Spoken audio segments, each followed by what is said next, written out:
Hey YouTube, I'm back with my first knife video in about a year actually. A lot's happened since then. I'm still into knives and I've been purchasing knives, selling knives, and I've just been busy with my personal life. Things always seem to get in the way and take my time up from doing YouTube videos. So these are my 3 Jarosz knives that I've acquired since my last video. I think I've only gotten 3 new ones. It's hard to keep track sometimes.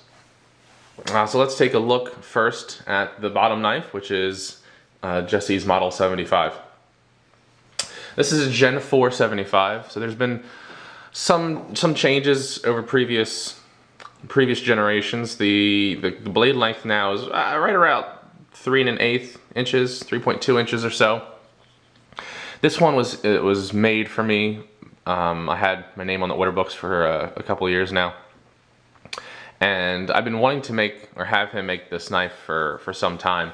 I've always wanted a blue and gold knife, and I just thought it was interesting. It was unique. You just don't see a lot of the gold and blue motif. You see a lot of black, whether it's carbon fiber or G10. And so I think blue and gold is just something different. I like it. So we have blue twill, blue carbon fiber handles right here. And then moving up to the bolster is actually blue and gold carbon fiber. So the first layer has the silver hue that you're looking at, and then once you start sculpting the carbon fiber, you can start seeing the blue come out, and the blue and gold is kind of, I think it's really neat. It's something I'm really excited to finally see come to fruition. And Jesse's pocket clip here with his logo stamped in, and this is a stonewashed pocket clip, which matches the stonewashed flats up here on the blade. And then there's the grind, which I think is a 600 grit or 800 grit grind, primary grind, completely satin. And then the mirror edge. I think he's calling this his 50 shades color, his 50 shades scheme or something like that. Because there's 3 different finishes, or maybe it's 3 shades of, I don't know, I can't remember anymore. In any event, it's seen a lot of pocket time. I'm quite happy with this knife. The next one I had in the lineup was a Pulsar. So this is a larger knife than the Model 75. It fits in the middle between the 75 and the 100, which this one is about a 3.75 inch blade length. And it's his first flipper. So this debuted, I think, at G5, which was a couple years ago now, in 2013, I want to say. He had a prototype flipper out, and this is starting to get into, he's making them more and more frequently. Like the other knives, or the other knife, and the Globetrotter, it's blue.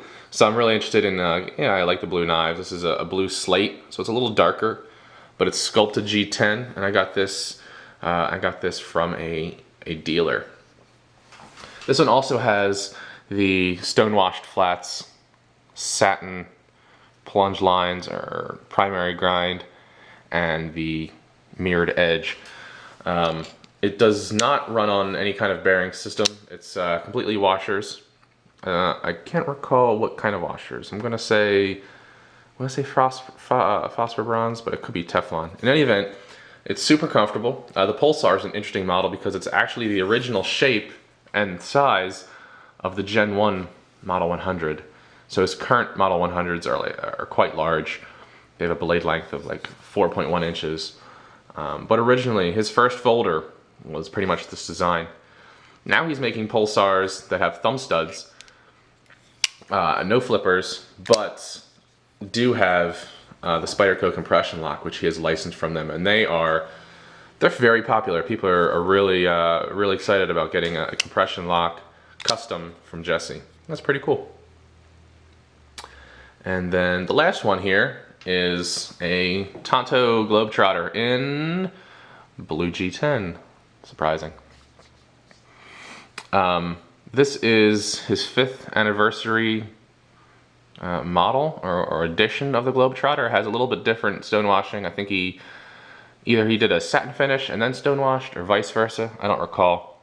In any event, there is a distinct difference in the stonewashing, although I don't think it's gonna show up on this particular camera. I just don't have the right light, and I don't have the technology or perhaps the skills to really capture it well. But it's a cool knife. It's kind of sits by my desk and gets just utility work, whatever I need to do, and sometimes I just fondle it because it's a cool knife. And he surpassed his 5-year mark in full-time knife making, and this was his kind of homage to that, or his way of celebrating 5 years in a Tonto Globetrotter.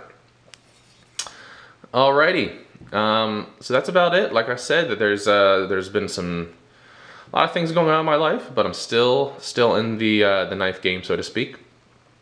And I will be putting out more videos. I think I'm going to shoot 2 more videos today and then post them up in the next week or so, kind of space them out so that people get a chance to see them, and then remember that I'm who I am and that I'm still making some knife videos.